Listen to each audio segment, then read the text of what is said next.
میرے افسانے کا عنوان ہے ہیپی برتھ ڈے۔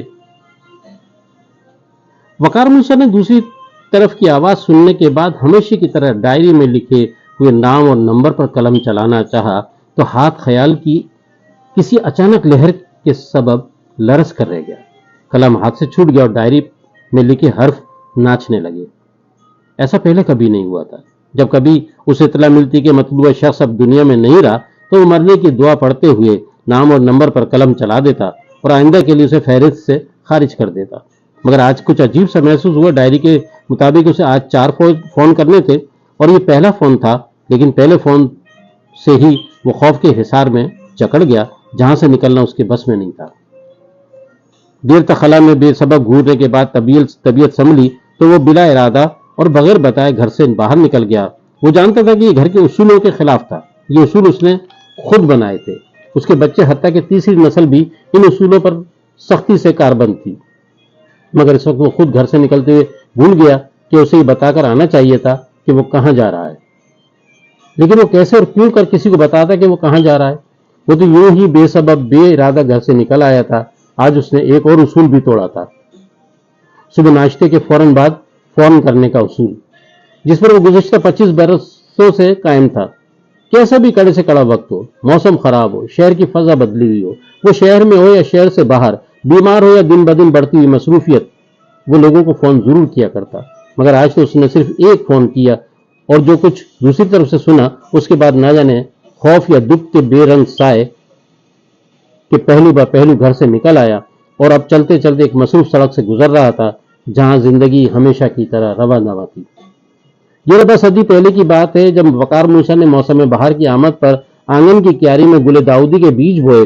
جس دن زمین سے پھوٹنے والی شاخوں پر اودے اور نیلے رنگ کی دھنک اڑے پہلا پھول کھلا، اسی دن پٹارو کالج سے اس کے بیٹے ارتضا کا فون آیا تھا۔ ابا، مجھے آپ سے کچھ کہنا ہے۔ خیریت تو ہے؟ کیا کہنا چاہتے ہو؟ کہو۔ بابا، کل صفدر کی سالگرہ ہے۔ تمہارے دوست کی؟ جی بابا۔ وہ سمجھ گیا کہ ارتضا کیا کہنا چاہتا ہے۔ اس نے جواب دیا، میں اس کے لیے کوریئر سروس کے ذریعے گفٹ بھجواتا ہوں اور کل میں اور تمہاری امی اسے وش بھی کریں گے۔ اگر آپ اور امی اسے وش کریں گے تو وہ اپنے امی ابو کے غم کو کچھ کم کر پائے گا۔ کچھ ہی دیر بعد وقار موسیٰ نے کوریئر سروس کے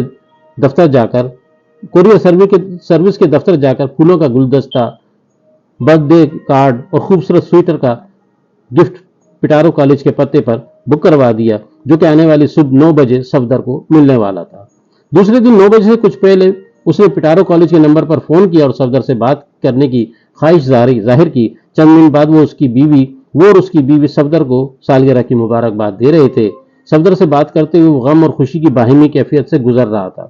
یہی وہ لمحہ تھا جب اس نے زندگی کا ایک عجیب و غریب فیصلہ کیا، محبتیں بانٹنے کا فیصلہ۔ یہ صفدر کی شکر گزار محبت بھری غمگین آواز کا اثر تھا یا کچھ اور کہ اس نے اسی دن سے اپنے فیصلے کو عملی جامہ پہنانا شروع کر دیا۔ سب سے پہلے اس نے اپنے رشتہ دار، کزن، ان کی بیگمات اور بچوں کی تاریخ پیدائش کو ایک ڈائری میں یکجا کیا۔ پھر دوست، احباب، پڑوسی، دفتر کے ساتھیوں کے نام اور تاریخ پیدائش کو نوٹ کیا۔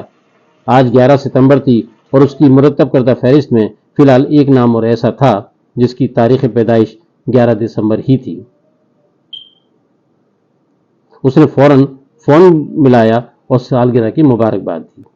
دوسرے دن دفتر جانے سے پہلے وقار موسیٰ نے ڈائری میں دیکھا اور اس دن پیدا ہونے والے لوگوں کو مبارکباد دی اور پھر اس نے یہ اپنا معمول بنا لیا۔ جتنی دیر میں اس کی بیوی ناشتہ بناتی وہ ڈائری میں درج نمبروں پر بات کرتا اور سالگرہ کی مبارکباد دیتا۔ آہستہ آہستہ اس کی فہرست بڑھتی چلی گئی۔ اس کے دوست، احباب، رشتہ دار اس کے مشغلے سے واقف ہوتے جا رہے تھے۔ رفتہ رفتہ اس نے فہرست میں لوگوں کی شادی کی تاریخوں کو بھی شامل کرنا شروع کر دیا۔ یوں اچانک شروع ہونے والا مشغلہ عادت بنتا چلا گیا۔ فہرست میں جہاں نئے ناموں کا اضافہ ہو رہا تھا وہیں کبھی کبھی کچھ کٹتے بھی رہتے۔ جو ہی اسے کسی کے مرنے کی خبر ملتی وہ اس کا نام اپنی فہرست سے نکال دیتا۔ پیدائش اور موت میں یکساں تناسب کبھی نہیں رہا، اسی لیے فہرست میں شامل ہونے والے نام کٹے ہوئے ناموں سے ہمیشہ زیادہ ہی رہے۔ لیکن وہ دن بدن اضافے کے باوجود نہ کبھی گھبرایا اور نہ جھلایا۔ کیسے بھی حالاتوں سے کوئی اکتاہٹ نہ ہوتی، بلکہ ایک گوناگون مسرت و شادمانی کا احساس ہوتا کہ اس کا مشغلہ منفرد ہونے کے علاوہ کار خیر کا بھی درجہ رکھتا ہے۔ چنانچہ ہر سال दिसंबर को वो खास मसरत के साथ पहला फोन सफदर को किया करता और उसे याद दिलाता कि ये सिलसिला उसी की वजह से शुरू हुआ था। सफदर भी इस बात पर एक गोना-गो खुशी महसूस किया करता। चौथे बरस सफदर और इर्तिजा पेटारो कॉलेज से तालीम मुकम्मल करके एयरफोर्स अकेडमी चले गए। माँ बाप के हादसे में जहां बहक होने के बाद सफदर की देखभाल उसके चचा के सुपुर्द होने के बावजूद वो पिटारो कॉलेज के जमाने से ही हॉस्टल में रहने का आदी हो चला था और अब भी हॉस्टल को ही अपना मस्कन बनाए हुए था। चंद बरसों में इर्तिजा और सफदर मशाक पायलट बन गए। उन्हीं बरसों वकार मूसा को दिल का आर्जा लाहक हो गया, उसे बाईपास करवाना पड़ा, लेकिन गुज़िश्ता 10 बरसों से जुड़ा मशगला आदत सानिया बन चुका था। इसीलिए अस्पताल जाने से पहले उसने आने वाले 3 दिनों में सालगिरह की मुबारकबादें पेशगी दे डाली। अगले चंद बरस वो और मुलाजमत से जुड़ा रहा, लेकिन दिन ब दिन बढ़ती हुई नकाहत, ब्लड प्रेशर और शुगर ने उसे मरीज बनाकर छोड़ा। तब उसने मुलाजमत से रिटायरमेंट ली और घर का हो रहा। उसे जिंदगी में थोड़ा सा सुकून मिला। अब वो इत्मीनान से लोगों को फोन किया करता, कभी कभी खैरियत दरियाफ्त करता, हाल अहवाल पूछता और इधर उधर की 2-4 बातें भी कर लिया करता। कमीशन हासिल करने के बाद सफदर की शादी चचाजाद से हो गई। वकार मूसा ने सफदर की शादी की तारीख को भी डायरी का हिस्सा बना लिया। अगले बरस वो खुद भी बहू ले आया और उससे अगले बरस वो दादा बन गया। ताल्लुकात की इस बदलती दुनिया में रिश्तों की नई बुनियादों पर खुलूस और मोहब्बत की इमारत की दूर तक फैली हुई दीवारों से चिमटी हुई जिंदगी की आकाश बेल फितरत के मुरवजा उसूलों के मुताबिक फैलती जा रही थी। वो जानता था कि इर्तिजा को लम्हे भर की फुर्सत नहीं होती, लिहाजा वो और उसके बच्चों के सामने जिंदगी की हैरत से सजी किताब का ये वर्क उलट दिया करता और उन्हें बताया करता कि मसरत हासिल करने के लिए कभी कभी कैसा रास्ता अख्तियार करना पड़ता है। उन्हीं दिनों उसकी शरीक सफर ने जिंदगी से अपना रिश्ता मुनक़ता कर लिया और वो अकेला रह गया। दर्द की इन साहतों में भी उसने दिल कड़ा करके खुद को थामे रखा और दोस्त अहबाब रिश्तेदारों की सुबह रोशन करता रहा। कुछ लोगों से वो देर देर तक बातें किया करता, उनकी जिंदगी की किताब को लड़ता पलटता और अपनी जिंदगी के औराक से जस्ता जस्ता वाकया सुनाकर खुद को यादों की भीड़ में तन्हा होने से बचाए रखने की कोशिश किया करता। अब वकार मूसा की जिंदगी एक मखसूस डगर पर चल रही थी। वाकयात से भरी दुनिया में क्या हो रहा है वो खुद को इससे बचाए रखता। वो किसी तब्दीली का ख्वाह नहीं था और न ही जिंदगी के अथाह गहरे समंदर में किसी हलचल का तलबगार था।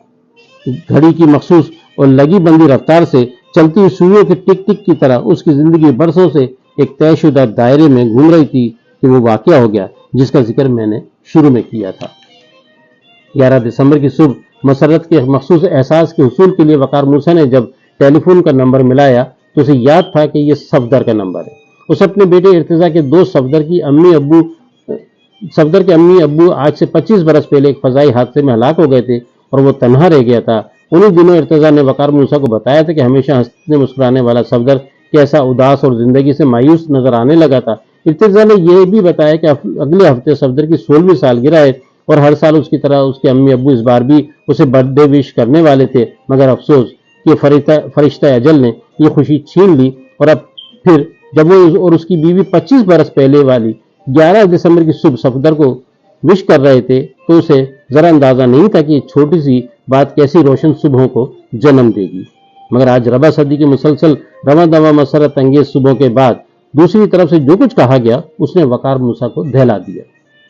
रात एक दोस्त की पार्टी से वापस लौटते हुए चंद शरपसंदों ने सफदर से नकदी, मोबाइल और घड़ी छीनने की कोशिश की। सफदर ने मज़ाहमत की तो उन्होंने उसे गोली मार दी।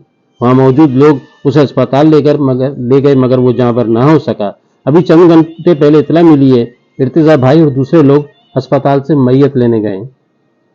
इतना कहकर सफदर की बीवी फूट फूट कर रो दी। हमेशा की तरह उसने मरने की दुआ पढ़ते हुए डायरी पर कलम चलाने के लिए जो ही अपना हाथ बढ़ाया तो उसका हाथ किसी अनजाने एहसास के जेरे असर लरस कर रह गया। तब वकार मूसा को याद आया कि यही वो नाम है जो उसकी डायरी में सबसे पहले लिखा गया। जो उसकी डायरी में सबसे पहले लिखा गया।